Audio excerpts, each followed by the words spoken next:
Le Comité laïque de coordination, CLC, a décidé de renoncer aux protestations contre les résultats de la présidentielle en RDC. Le collectif apolitique a été notamment l'organisateur des manifestations anti-Kabila et avait dénoncé le caractère frauduleux de l'élection présidentielle de décembre. Le CLC a déclaré à la BBC qu'elle ne soutiendra pas de manifestation contre Félix Tshisekedi après sa prestation de serment la semaine dernière.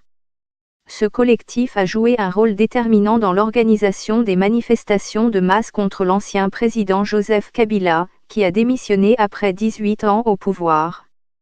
À lire aussi, comment la victoire de Tshisekedi s'explique-t-elle?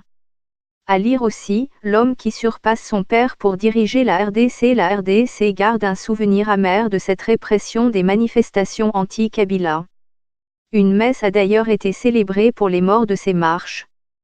Les noms des 15 personnes tuées pendant la répression des 3 marches ont été cités et la mémoire d'autres disparus et victimes anonymes évoquées. Les membres des familles des victimes ont été longuement acclamés par l'assistance composée d'un peu plus de 500 personnes. À lire aussi, l'UE et l'UA disposés à travailler avec Félix Tshisekedi. À lire aussi, les États-Unis s'engagent à travailler avec Félix Tshisekedi. La beauté de leur sacrifice et leur sang versé arrose, aujourd'hui, avec fierté et honneur, l'arbre de notre liberté, a souligné Monseigneur Édouard Kizomga, évêque auxiliaire de l'archidiocèse de Kinshasa. Dans son sermon, le prélat a indiqué que les victimes de la répression de ces marches qui réclamaient l'organisation des élections et le départ de Joseph Kabila du pouvoir au terme de son mandat, ont dénoncé le mal, l'ont combattu et en sont sortis victorieux.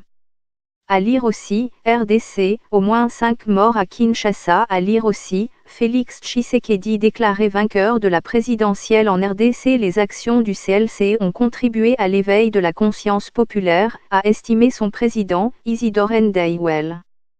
Par la volonté du peuple, les élections ont eu lieu, par la volonté du peuple, il n'y a pas eu de 3e mandat. Par la volonté du peuple, il n'a pas été question du transfert du pouvoir à un dauphin, s'est-il félicité.